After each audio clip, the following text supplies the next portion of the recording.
Assalamualaikum warahmatullahi wabarakatuh. Baiklah, dalam kesempatan kali ini saya akan menjelaskan materi terkait dengan mata kuliah strategi pembelajaran, yaitu dengan materi hakikat strategi pembelajaran. Hakikat strategi pembelajaran. Itu yang pertama, kita akan membahas mengenai konsep belajar. Menurut Robert Gagne, belajar adalah sebuah proses di mana seseorang dapat merubah perilakunya sebagaimana dengan pengalaman yang telah didapat. Nah, Bapak Ibu, belajar itu adalah sebuah proses untuk mendapatkan pengalaman. Baik itu dilakukan secara sengaja maupun tidak sengaja, secara langsung ataupun tidak langsung, gitu. Sebagai contoh, peserta didik atau anak sebelum mengenyam bangku sekolah, dia telah mengerti tentang fenomena-fenomena yang ada di lingkungannya, kemudian telah mengerti juga nilai-nilai yang berlaku di lingkungannya. Mereka memahami, tetapi tidak berdasarkan fakta dan ilmu pengetahuan. Setelah memasuki bangku sekolah, anak telah mengerti bagaimana proses dari fenomena-fenomena yang terjadi, kemudian nilai-nilai yang berlaku.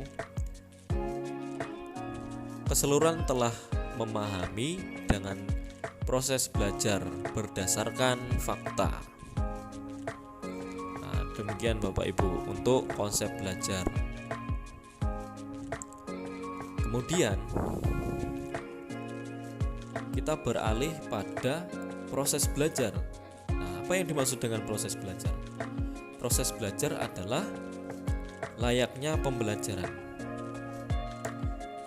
yang mendorong peserta didik untuk mau ataupun ikut berpartisipasi dalam kegiatan belajar. Kemudian dengan melibatkan aktivitas mental yang di dalamnya yaitu aktivitas pikiran dan perasaan. Nah, dalam proses belajar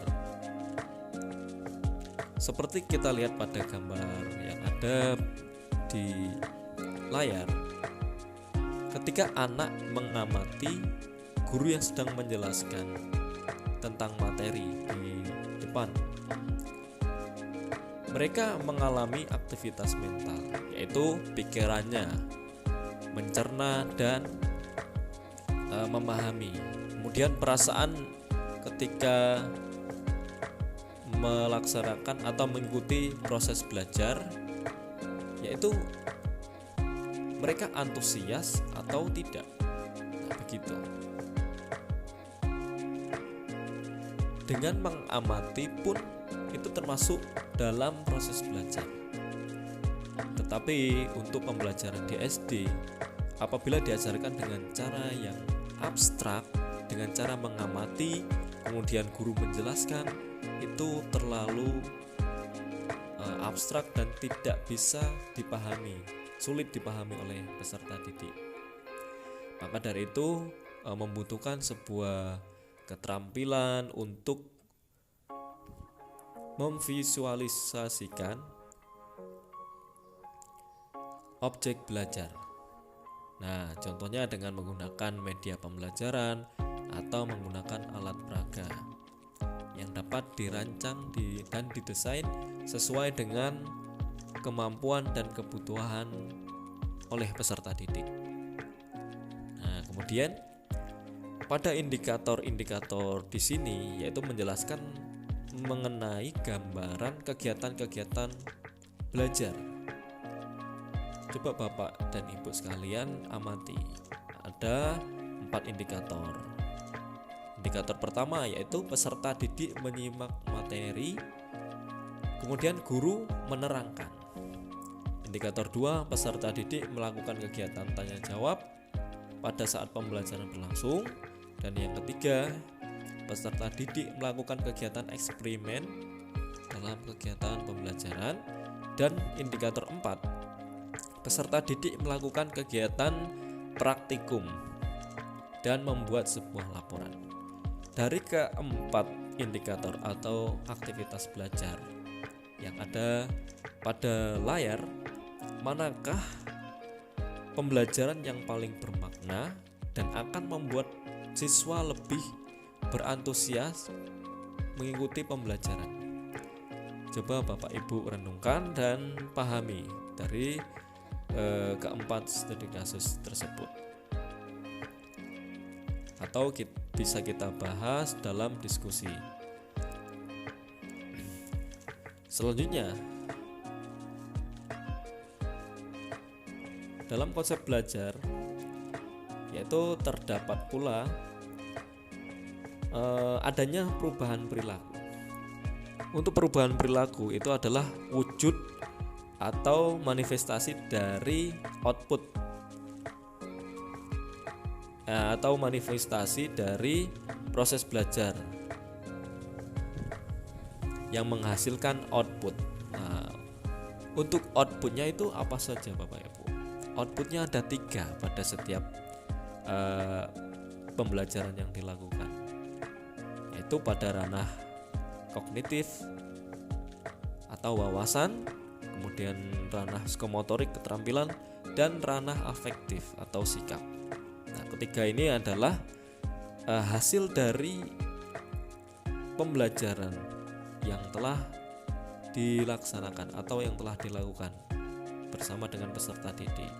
Untuk wawasan itu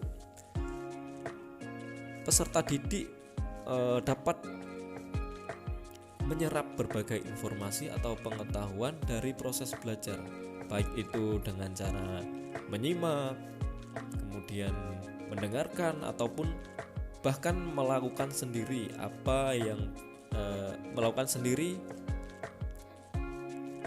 serta mencari fakta-fakta dengan cara bereksperimen ataupun melakukan penyelidikan. Nah, itu dari ranah wawasan. Kemudian untuk keterampilan. Nah, untuk keterampilan itu banyak diajarkan oleh guru. Biasanya keterampilan dalam membaca, menulis, kemudian keterampilan untuk lebih cakap dalam melakukan kegiatan eksperimen. Nah, banyak sekali Bapak Ibu untuk ranah psikomotorik ini. Dan yang ketiga adalah sikap.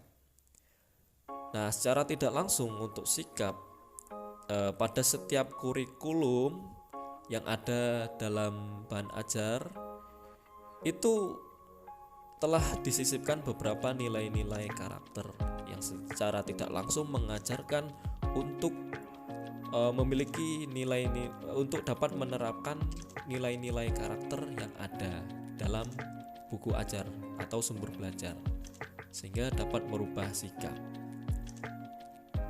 atau perilaku dari peserta didik. Nah, dari ketiga ini adalah sebuah output yang dihasilkan dari proses pembelajaran. Yang selanjutnya adalah konsep belajar selanjutnya adalah menjelaskan tentang pengalaman. Nah, dari proses belajar yang dilakukan itu membangun sebuah pengalaman serta pengetahuan baru yang didapatkan dari proses interaksi ataupun komunikasi antara peserta didik dengan guru ataupun dengan lingkungannya.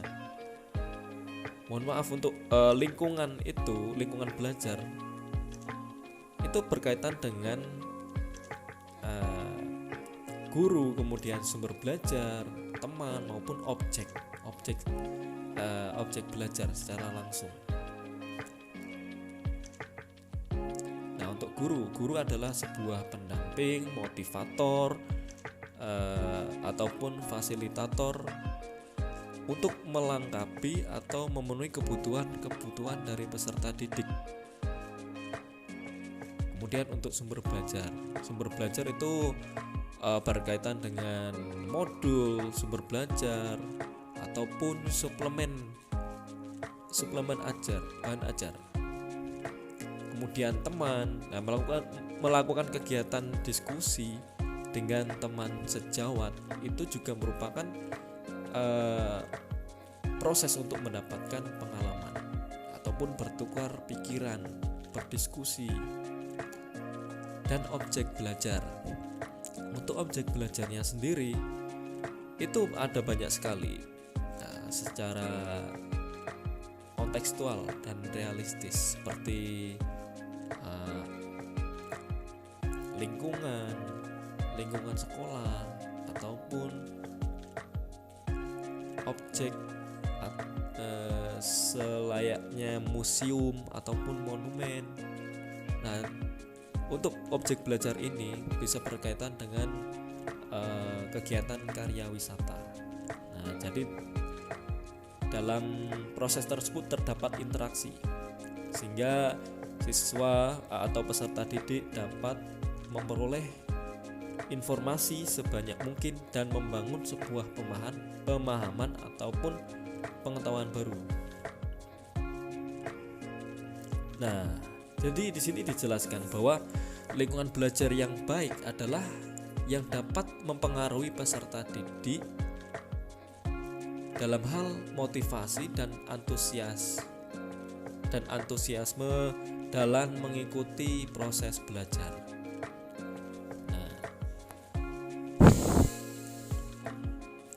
jadi lingkungan yang baik itu adalah yang dapat memberikan dorongan kepada peserta didik untuk lebih bersemangat dalam mencapai ataupun mendapatkan pengetahuan ataupun keterampilan baru. Maka dari itu, di sini akan saya jelaskan mengenai prinsip belajar. Nah, untuk prinsip belajar itu ada 3 aspek yang harus dipenuhi oleh guru kepada peserta didik.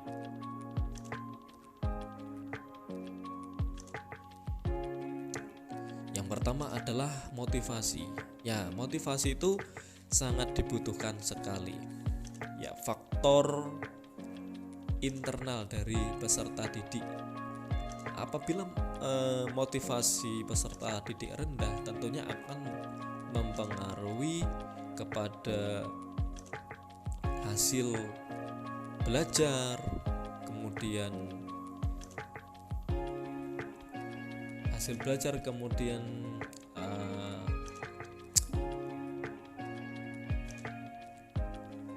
dan prestasi peserta didik di seluruh bidang, di berbagai bidang. Nah, pentingnya memberikan motivasi peserta didik mengenai materi yang akan diajarkan. Kita harus menjelaskan bagaimana fungsi mempelajari sebuah materi. Jadi agar tidak terlalu abstrak dan tidak mengerti tujuan serta fungsinya mempelajari sebuah konsep materi. Kita harus menjelaskan dengan cara yang mudah dan sederhana agar siswa juga merasakan kemudahan nantinya dalam mengikuti proses belajar. Kemudian perhatian atau atensi dari guru. Nah, peserta didik itu membutuhkan suatu bimbingan serta dukungan dari pendidik untuk mencapai keberhasilan dalam belajarnya. Nah, ini penting sekali.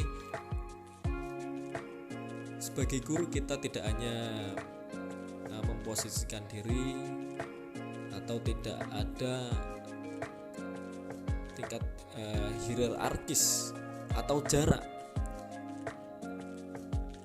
Bahkan kita harus memposisikan diri sebagai teman ataupun pembimbing untuk mengarahkan peserta didik mencapai tujuan belajar.